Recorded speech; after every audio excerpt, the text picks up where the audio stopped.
Alright, viewers and subscribers, by now everybody's supposed to know what takes place in the country, especially in Clarendon.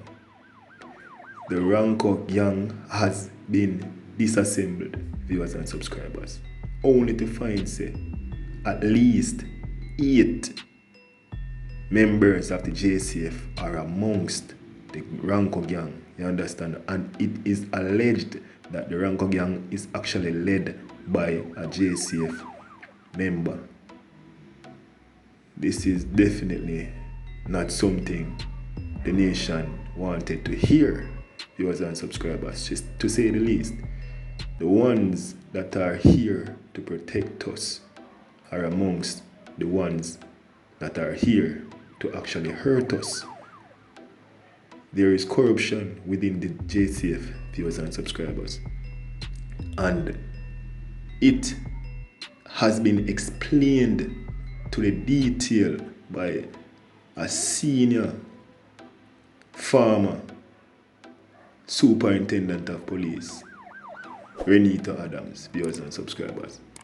Listen to what the general have to 20 say. years ago, maybe not exactly, when I made a public pronouncement that corruption was in the force and members of the force were part of gangs in Jamaica, facilitating criminal elements and all that, supplying them information and all that stuff.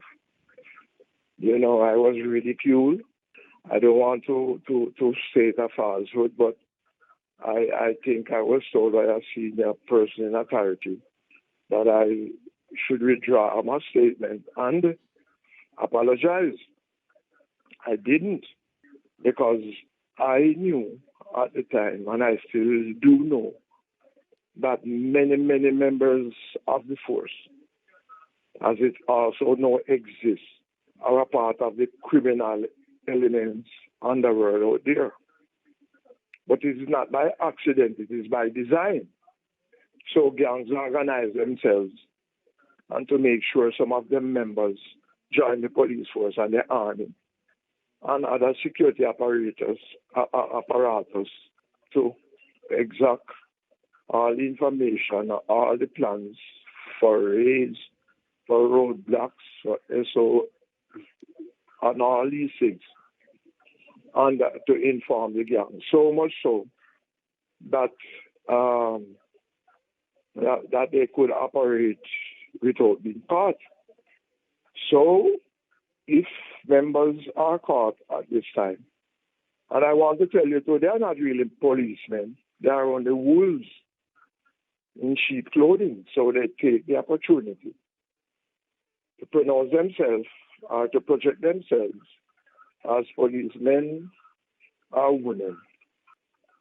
Some of them join only to get a job, only to make some money. But that loyalty, that commitment, that dedication to duty is not a part of their criteria. I'm not telling you that members of my team that I made at the time were criminal elements. But I had to take away their phones when I was going on operation. And I didn't tell many of them where I was going and how the operation was planned or anything like that. We just operated, a few of us, randomly and had them drawn into the operation. So they didn't get to call their friends. As a matter of fact, I used to have to misinform them. So like I was going to Old Harbor, I would say it is Mandeville. So they would be calling up all Mandeville friends and the criminal elements there to say, Mr. Adams is coming to Mandeville. Even in truth and in fact, I was only going to Old Harbor. And therefore, you know, that is how, you know, I hope the force is operating that way still. Because in any organization, historically and now, you have these people. And I think one of the reasons for that, I'm not impressed that when a man or a woman applies to join the police force, that they are properly scrutinized from the day they went to kindergarten to the day they applied to join the force. And what I mean, you know, scrutinizing them minutely to the last finest letter. And one of the things that has contributed considered to the indiscipline in the force at the demise of the status quo as it relates to a policeman being a member of society, of an organization that people look up to, is that many of the rules and regulations concerning the management, the recruitment, the step-by-step supervisory management that should be instituted as it relates to a policeman or a woman has been watered down. And the whole societal problem too. Some policemen find out that many influential people in the society don't want the policemen to operate in a particular way to deal with criminal elements. So the policemen get frustrated, and instead of being loyal, dedicated, committed policemen, they join the underworld and get the money and put it in their pocket and drive a nice car and get a nice home. We have some good investigators. We have decent law-abiding citizens in the force who will investigate them and prosecute them right to so that they are brought to court, convicted and sent to prison.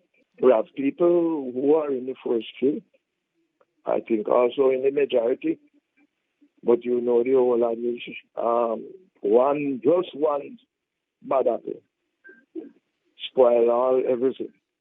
I remember I told this country long ago that every police in Jamaica, 10, 15 years ago, I don't know if it exists, or even up to 10 years ago, the gangs put one of their members to live in the vicinity of a police station, that every plan they have, every move they make, everybody who goes to the police station to make a report, they record it and know it.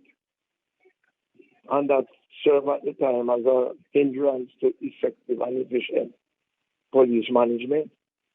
And the policemen also know that the laws that we have in Jamaica, right, and especially to do with criminal elements, do not necessarily serve all the time as a deterrent to criminality.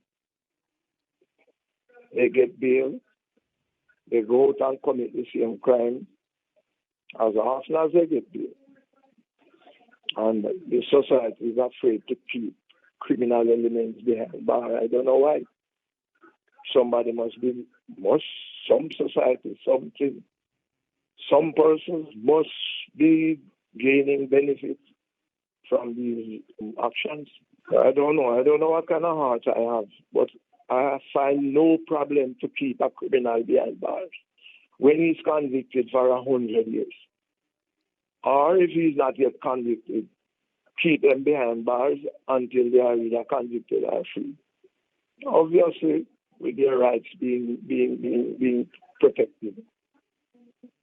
But criminal elements must feel and know that when they misbehave themselves, the punishment that will be exacted on them serve as a deterrent. In Jamaica, to me, prisons and jails are coming like a dance hall where people put on pretty clothes and sing song and video and all that stuff.